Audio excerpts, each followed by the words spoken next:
Hey Dunchbags, what's going on? It's LandonRemixes here, and welcome to my review of the...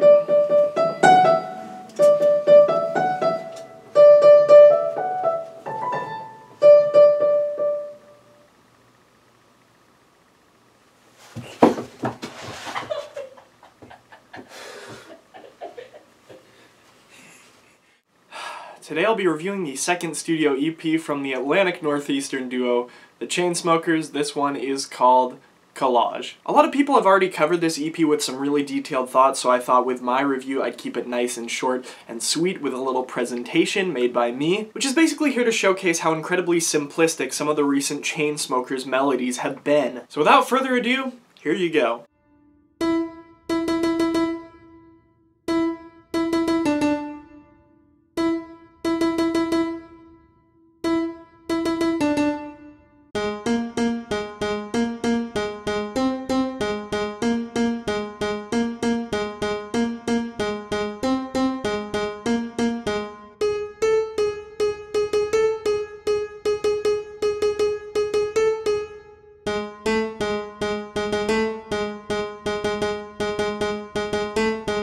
As you can tell, none of these melodies are really anything to brag about, so my question is, where are people finding enjoyment in these songs? And I may have a theory to the answer of that question. I know the Chainsmokers aren't hitting their full potential with this EP. Especially Day One fans of theirs will know that the duo has released a lot more complex music in the past, in just their first couple years. Now, I know the Chainsmokers. I actually met them between the releases of Selfie and Roses, sometime in spring 2015. I can't remember the exact date right now, but I was there for an interview with Sean Frank, who was one of the co-producers of their biggest hit yet, Closer. And at that same show I had arguably one of the best DJ concert experiences of my life. Now I don't get to talk about this very much, but with the release of Selfie, even with the track being a joke, you'd kind of expect the Chainsmokers to be a couple of douchebags.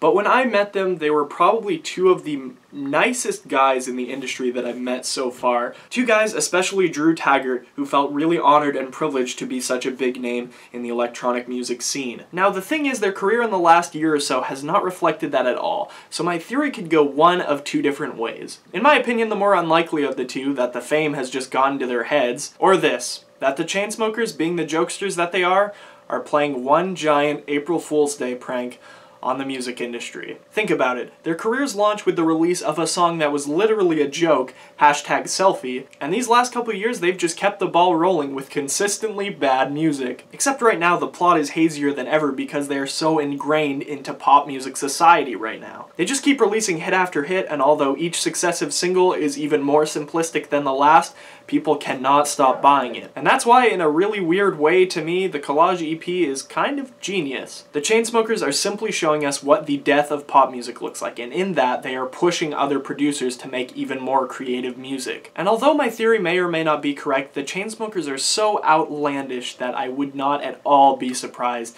if this is what's been going on the entire time. Although I do have to give a rating to this one, so that might be kind of difficult considering I've taken up most of this video with theories about the Chainsmokers. Musically, there are very little amount of spots on this EP where the Chainsmokers are actually showing off any kind of creativity. I think the best example is probably the end of Don't Let Me Down, which closes out the EP, actually giving listeners some hope that the Chainsmokers are probably joking when they're releasing this terrible music. The only new track on this EP, Setting Fires, non-surprisingly, wasn't that great either, although in some spots I can see the creativity juices flowing a little bit throughout in the music. Inside Out is one of the oldest, if not the oldest, singles on this EP, and it's been one of my favorites of theirs since it dropped, so obviously I'm probably still going to like it now, especially with this run through, me just listening to the melodies themselves, and this one had one of the more complex melodies on the EP. And of course, if you want to hear my thoughts on All We Know, I actually did a track review of that song, so I'm going to link that in the description if you guys want to check that one out. Like I said, musically, not a whole lot to take away here, but in terms of catchiness, this EP is pretty on point. In terms of sound, I actually like this one a bit more than Bouquet, so I'm going to give it a solid 6,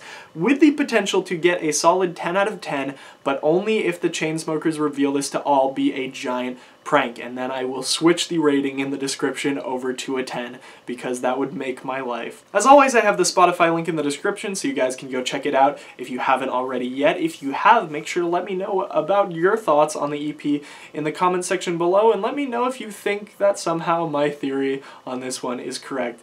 Anyway, I'm LandonRemixes. I hope you guys enjoyed this review and theory video, and I'll see you guys later. Peace.